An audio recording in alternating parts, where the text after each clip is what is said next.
So thank you very much.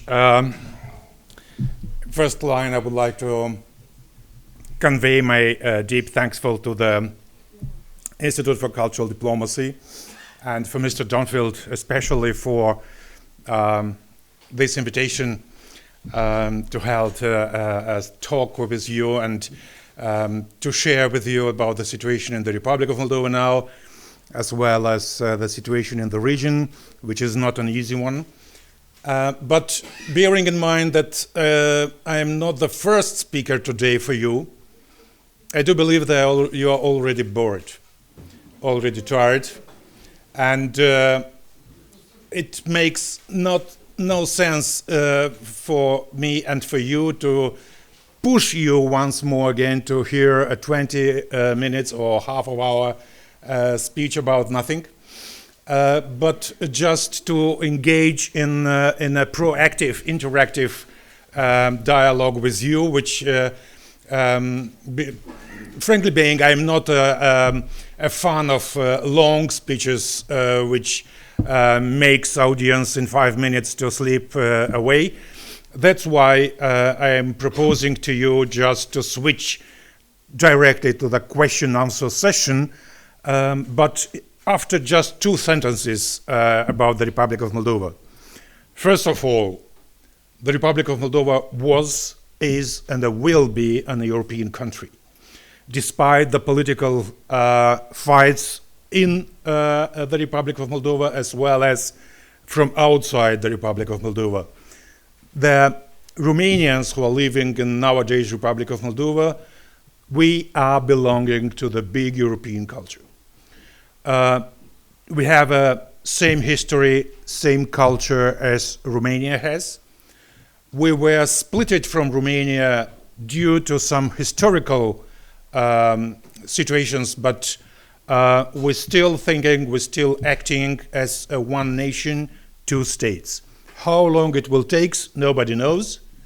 But the fact is that the Moldovans or Romanians who are living in the border of the Republic of Moldova, we are feeling ourselves as an indivisible part of European culture. Secondly, I do believe, especially after the results of fresh parliamentarian elections, which was held last Sunday in the Republic of Moldova, that the speed of European integration of my country will be much bigger as till now was. And I'm really hoping that my country will become a full-fledged member of European Union, hopefully 2029, 2030, as it was promised by my government. Indeed, we have to deliver. Indeed, we have to fulfill all commitments in order to reach the Copenhagen criteria, which makes a candidate country eligible for joining the European Union. This is our homework. It depends of us. So that's being said, I am at your disposal, and I'm really happy to hear first questions from your side, and let's engage in an active dialogue with you. Thank you very much. As you wish. Thank you so much, Your Excellency, and I think we really appreciate this wonderful opportunity to engage in you interactively. So let's make the most of this special opportunity. Not every ambassador does this, so we're really grateful for it. Let's start here, as always. If you could stand when posing the question and briefly introduce yourself. Try to keep your questions concise, and then if we do a concise response and a concise question, we can have as many voices as possible heard. Hi, my name is Daniel from the U.S. I've been to Moldova and Transnistria a few times. Is there any chance of reunification between Pridnestrovia and Moldova? How would you go about that, dealing with the government? The people I've talked to in Transnistria, they seem to want to join the European Union, but the government does not. How will you deal with that problem? Well, thank you very much. It's indeed a very important question, but one small remark. You have done a political failure. There are no at all Pridnestrovia. There are no at all Transnistria. They are only Transnistrian region of the Republic of Moldova. That should be very clear. It's a region which belongs to the country and has no chance to become independent. So, firstly. Secondly, the Transnistrian region which pretends to be splitted from the Republic of Moldova as from 1989-90. But definitely they tried to skip from the Republic of Moldova after the war 1992, which took almost 8 months, no, from March 92 till July 92. They're pretending that they belongs to the former Soviet Union. This is the cognitive dissonance in the mentality of the so-called leadership of that very region, because Soviet Union doesn't exist anymore. There are a lot of new independent countries instead of former Soviet Union. But the leadership, the so-called leadership from Transnistrian region, still continues to pretend that the part of the Soviet Union is over there in that very region. We are doing everything in order to find a peaceful solution, long-lasting peaceful solution for Transnistrian conflict. And definitely no Moldovan government will try to use military force or any kind of forces in order to push the peaceful solution in this respect. Only dialogue and only peaceful resolution of the conflict. Secondly, because of the war in Ukraine, my government has a unique opportunity, a window of opportunity now, to find a final, long-lasting solution for this very conflict. Because having from Ukrainian side the political willingness to solve this conflict, from the other side having political wishes from collective Westerns as well as Moldovan government. So it might be quite easy and might be very quickly a good opportunity to solve quickly this conflict. Yes, please. Can I ask a follow-up? Sorry? Can I ask a follow-up question? If it's brief, because I want to get as many voices as possible, because this is a big discussion, but brief, please. What if they try to fight back? They have a military, and Moldova doesn't really have. No, my answer is very short. I understood you. Okay. The Russian has a military presence on our soil, on the soil of Republic of Moldova, in that very region, 1,500 Russian soldiers.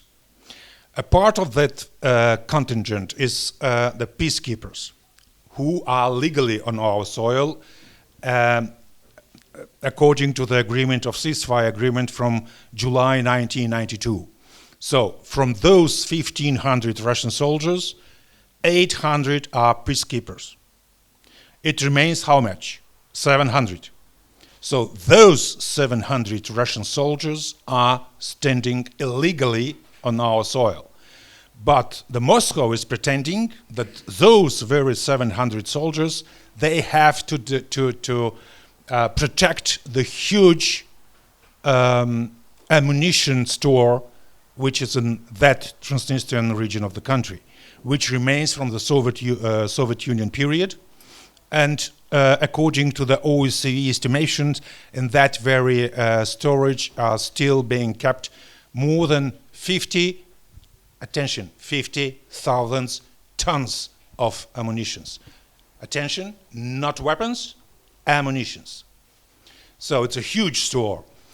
It doesn't mean at positive argumentation from the Moscow side to keep those very soldiers on our soil, because we can overtake the responsibility of that very storage. So it might be in the future a topic to be discussed with Moscow, but definitely we're pretending and we're asking international community as well as Moscow to withdraw according to the decision of OSCE summit in 1999 in Istanbul. the ordinary, peaceful withdrawal of Russian troops from from the Republic of Moldova, as well as ammunitions. What happens?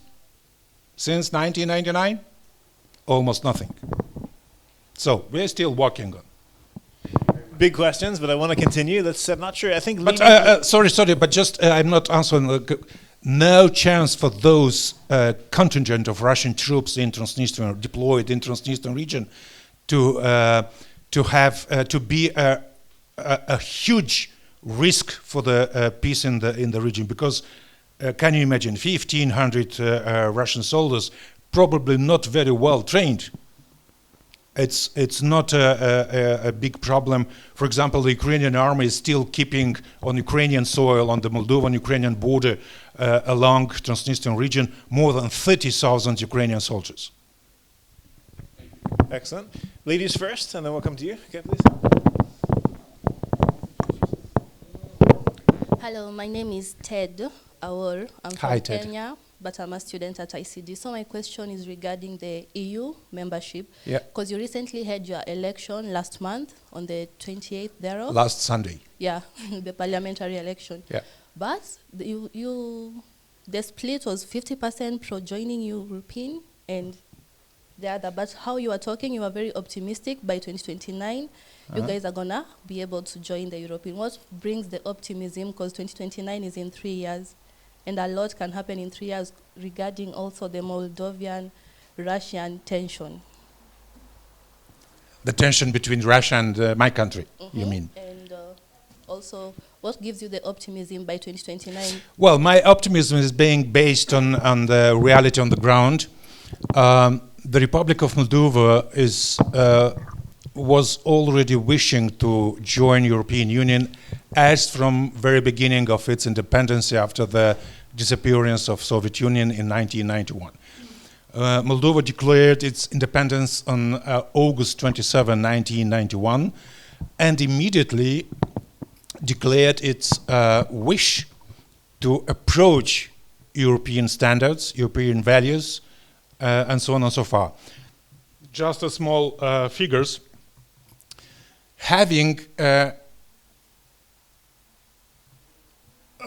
conservative, even more, not very friendly for Moldovan independence political forces in Moldovan parliament in 1994, we succeed to sign a cooperation and partnership agreement with European Union, 1994, which entered into force in 1998. Afterwards, we have a lot of governments in the Republic of Moldova, more or less friendly or unfriendly to the European Union, but the process was uninterrupted. So each government tries to put something, additional values on our approach to the European Union. I am served in Moldovan Foreign Service since 1996. I am a career diplomat. I am not a politician. We have already all this time worked very hard in bringing Moldova closer and closer to the European Union. The other question was European Union ready to accept Moldova and other candidate or now candidate countries or not?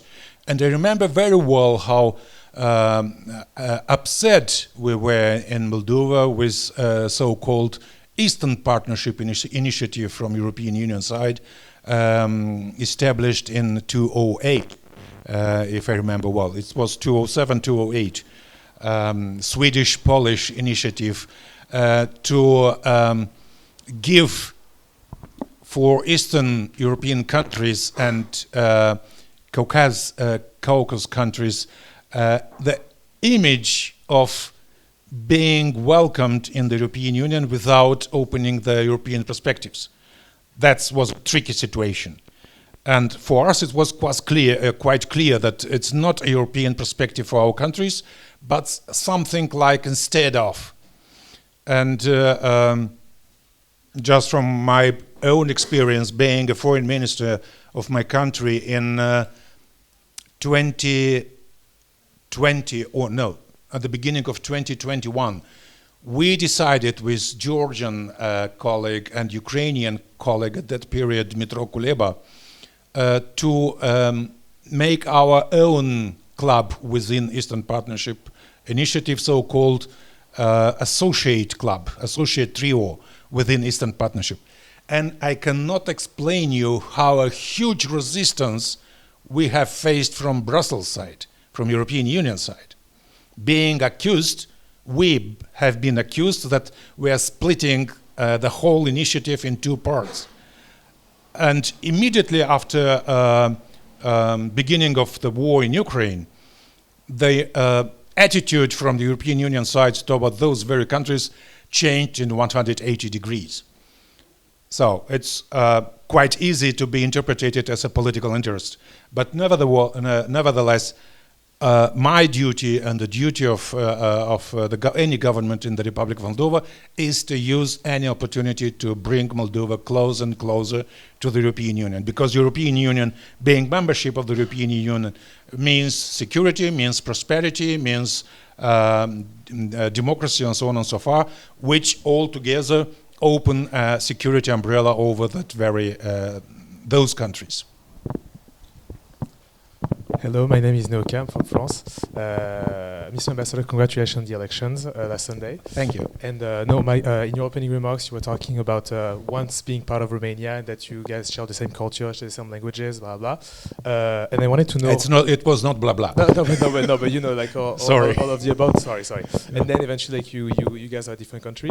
But I know that there's been momentum in a way for Moldova, Romanian unification in a way. I know Maya Sandu has been outspoken about it, like wanting to be a possibility for the country. Is it something that's really tangible? Is it something that has momentum? Is it something? Well, let's really be very frankly. Let's be very frankly about this question. The politicians from both sides of Prut River, which is a border river between Moldova and Romania, they're using the narrative of unification of both countries only in its own political interests. Believe me, no serious politician from the Republic of Moldova will accept to unify Moldova with Romania, from a very simple egoistical point of view.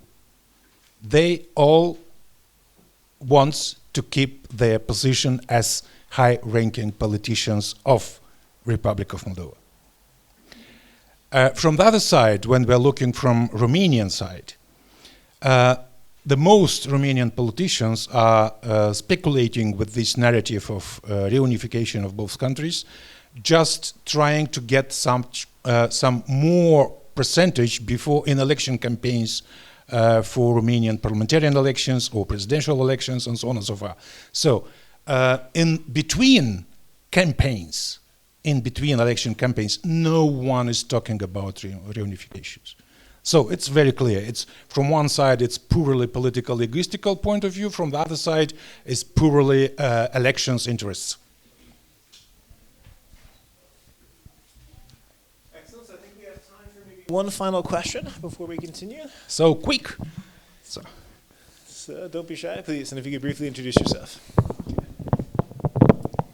Hello, my name is Julia Kasten and I'm working for European Network of Cultural Centers.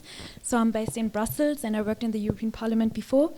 And facing now, for example, the Council asking for cuts for culture, having a look at the next MFF, seeing that the culture sector will face cuts and also seeing that the authoritarian regimes and also the non-democratic movement or the far-right movement also in the European Parliament is entering and having we can see that they influence already cultural politics. So being here in the Institute for Cultural Diplomacy, I just would like to hear from your side, from your point of view, from your experience, and having a little reflection on this this development and this negative development on cultural diplomacy.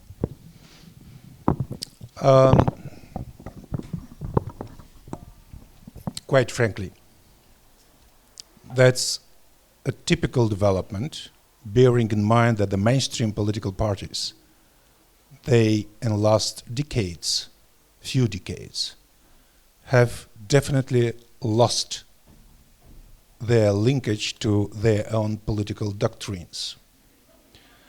If we are looking in several European countries, and not only European, but let's see, Central European, Eastern European, including some Western European countries, you will find out that specific mainstream political parties has nothing anymore in common with their declared political doctrines.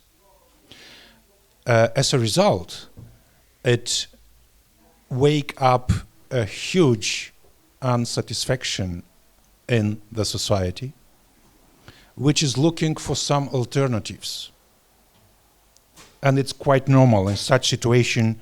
You know, the society is a live organism. It's trying to find different ways of fulfilling expectations. And on this phenomenon, indeed, some far right as well as far left political parties are trying to get advantages from this unsatisfaction from within the society. And it's very dangerous process now around the world. I'm not going to give the concrete names of some countries, but unfortunately we have to live with, and unfortunately we have to work with mainstream politicians as well as incoming new politicians in order to preserve the positive development of any society. That's very briefly, but it's a philosophical and sociological question which should be treated much more deeply, and it's a topic of a couple of hours of discussions. Thank you so much, Your Excellency. These are issues, of course, that merit much more time, but we have a big tour today of different countries, so I think we do need to take this opportunity to express our sincere gratitude to the Ambassador of Moldova for coming and for this excellent, very interactive and dynamic discussion with all of us. I have to thank you for being invited, and I am at your disposal anytime. Please use our experience as well as from our colleagues, Ambassador of Romania as well as Ambassador of Egypt. So please join me in expressing our sincere gratitude. Thank you.